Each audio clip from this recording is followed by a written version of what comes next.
Please call the medic, this beat came to me on a stretcher. In the lab, I step to the mic and feel like I'm Dexter. I'm a man, dark world, but I'm still shining like treasure.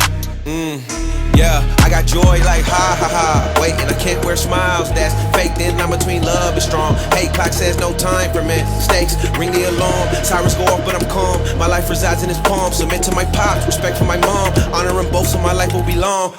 Third time, get the charm of the third strike. Had to. What's going on, drivers? Welcome to Trucking with Ole Snapper. This is the podcast of your boy Ole Snapper. If you're new to the channel, hit that like and subscribe button. It doesn't cost a thing. It's free and it helps the channel out, and I sure appreciate it. Give a little shout out to Hassan. I met a driver at Poly today. I had gone up there to get my truck ready. I'm gonna be heading out on Monday, and was putting some stuff in there, getting it squared away. And the driver walked up and he said, "Are you Ole Snapper?" And I shook my head no. And he said, "Oh, okay. Well, there's this YouTuber, Ole Snapper. You look just like him. And you got out of a car just like his. I thought you were him." And I got up and stepped in the back because I keep a little bit of merch on the truck. I leave a little bit in the driver's lounge up here sometimes. And I grabbed a couple of the lanyards that got my channel stuff on it, just like you see here on the screen. And I handed him a couple of them. And he looks at it and he looks up at me and then he starts laughing. He says, "You are him." I said, "Yeah, I'm him." So got out of the truck and talked to him for a little while. Really good guy.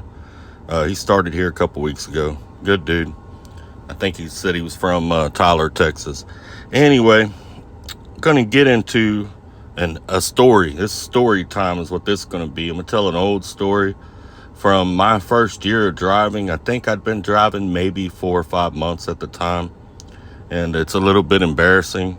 So if you like laughing at dumb drivers, you're going to like this one, because this was definitely a dumb driver move. 100% on my part. Anyway, I was working for Stevens Transport, and I had a load that delivered. I was already due to go to the yard. I don't know how they do it now, but back then you had to go to the yard every 90 days, regardless. I hated it. Used to mess up my home time and everything, because it took 2 or 3 days to get off the yard. It would mess your money up, especially if you were leasing. But at this time, I was a company driver, because I was a company driver there my first year. But I had a load that delivered at the rail yard over in Fort Worth.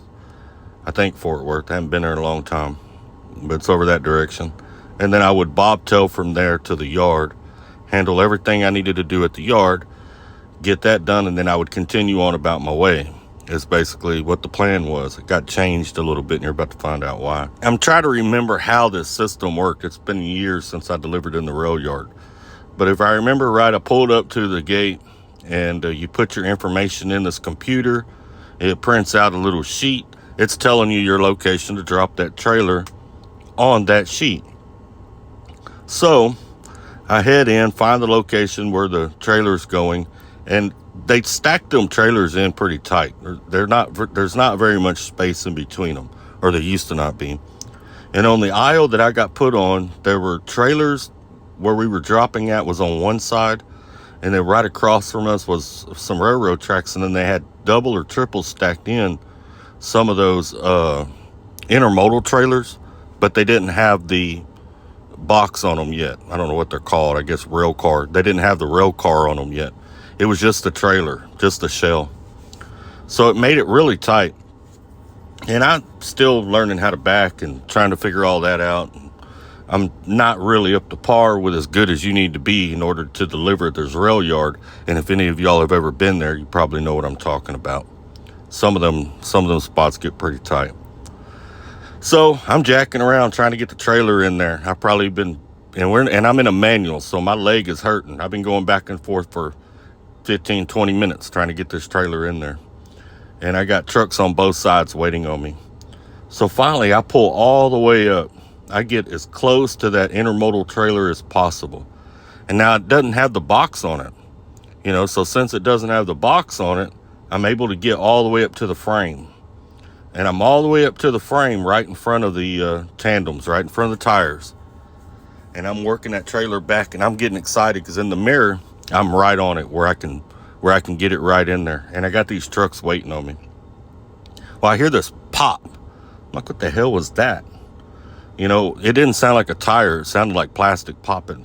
I was like, well, I guess I bumped something. But my trailer, I can see both sides of it. I'm almost straight line backing in. So I don't know if I ran over something or what. I'm still blocking the aisleway, so I'm not wanting to pop my brakes, jump out, and look. So I just continue on backing. Man, I backed that thing all the way up in there, get it nice and situated, proud of the job. Drivers are going by, they start passing me, and every one of them is looking over at the truck.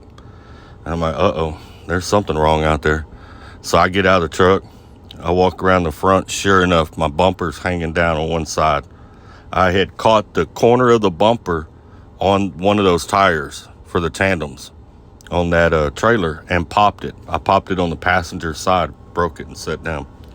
Well, I ain't got anything to hold it up. I don't have a clothes hanger I can rig up to hold it up. I ain't got a bungee cord. I ain't got nothing that I can use to pick that bumper back up. So I get disconnected from the trailer and I'm already frustrated. I've been at this place. I'm hot.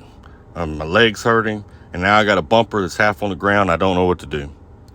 So I call safety, tell them what I did, go through that whole ordeal. I'm still in the spot, still got the bumper hanging. And I tell safety, I ain't got no way to pick it up. And I'm up in here. Can I just take it off? And he says, yeah, take it off. You're coming to the yard anyway. So I jump out there. I ain't got any tools. So I grab a hold of the bumper on the passenger side and I just break it off. And surprisingly, it breaks off kind of easy. If any of you have a Freightliner out there, that bumper, it doesn't take much for it to come all the way off. But yeah, I broke it off all the way. And then, mind you, I didn't have nothing to tie it down with. So I open my passenger door and I start working that bumper up in there. And I stretched it out from in the sleeper all the way through the middle and up to the passenger window pretty much. I had it kind of diagonal through there. And I head to the yard. It gets even more interesting. I get over to the yard in Mesquite. That's where Stevens Transport's terminal is. I pull up to the guard shack. That's where they'll give you your clearance sheet. Tells you everything you got to get done for this 90-day period before you can get another load and leave. And, it's already got safety on there and everything. Because they enter it in whenever I called. They already put it on my clearance sheet. So I got to go watch some videos and do some backing exercises. Normal training company BS, right? When I get up there, the guard hops up and he says, hey, man, I got to get you out of the truck. I'm like, what? So I step out of the truck. I don't know what's going on. I don't know if I'm fired or what's happening, which I was really shocked because Stevens don't normally fire anybody. If you get fired from Stevens, you might as well just get out of trucking altogether because it's pretty hard to get fired over there. I saw guys do some really weird stuff and not get fired. Quick story, I once saw a guy get his truck stuck in the desert in the middle of the sand a couple of miles from the highway, and he didn't get fired. So if you got fired from Stevens Transport, I'm sorry, but you have achieved the unachievable. So I don't know what's going on. He jumps up in my truck, starts looking around. Of course, he can't get all the way in the back, but he's pulling the curtains, trying to look. He said, there ain't nobody in here? I said, no, there ain't nobody in here. Well, it turned out, on my way back to Fort Worth, another driver, I guess, passed me or whatever. Maybe he saw the shadow of that freaking bumper, called Stevens and told them my truck number and said that I had a passenger on the truck and told them where they seen me at, right? And it was true. I mean, I was in that location, so Stevens believed him. Like, oh, well, he was in that location. He was for sure seen there, Kind of hard to report a truck if you don't know where it's at, right? That's what they were doing. And he said, you ain't got no passenger? I said, no, I ain't got no passenger. I don't even have room in here for a passenger. I got my bumper stretched out across the inside of that thing. I ain't got no passenger in here. They asked me, so what, did you drop somebody off? I said, no, look at the movement on my truck. I never stopped nowhere. I went straight from one spot to the other. But I had to deal with that and argue with them. And I was like, I don't know where a passenger would have been. Not with my bumper in there. But that's how that story went. Anyway, I'm sure most of y'all know how to prevent that, right? What I should have done is when I pulled all the way up to that trailer is I should have gotten out, walked around to the front to make sure I was going to clear everything as I turned the truck to get back under the trailer. Being in a hurry because I had drivers waiting on me and I'd already been there a little while, I went ahead and started backing up without doing that. That's where my mistake was made. You know, so once the mistake's made, hindsight's 20/20. You know, ain't no sense. I call it Monday morning quarterback when people jump in there and tell you what you could have done afterwards. It don't do any good, right? So I figured I'd tell a little story, let y'all laugh at Ole Snapper a little bit and some of the dumb crap I've done. I've done a lot of dumb crap over the years. Told the story before where I took out the fire hydrant. Let me see, I've done a couple other pretty stupid things. One time I went to the wrong address. That was years ago. I'll tell that story in another video if y'all want to hear about that. Y'all drop down in comments and let me know if y'all want to hear about the time I went to the wrong address. But y'all take care, stay safe. Like I said in the beginning, if you're new to the channel, hit that like and subscribe button. Be good to one another. Remember, we are all brothers and sisters out here. Y'all take care and keep trucking. Please call the medic. This beat came to me on a stretcher. In the lab, I step to the mic and feel like I'm Dexter. I'm a man, dark world, but I'm still shining like treasure.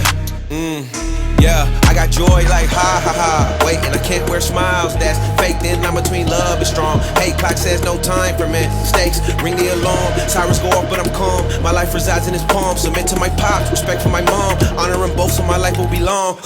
Third time, hit the charm of the third strike. Had to.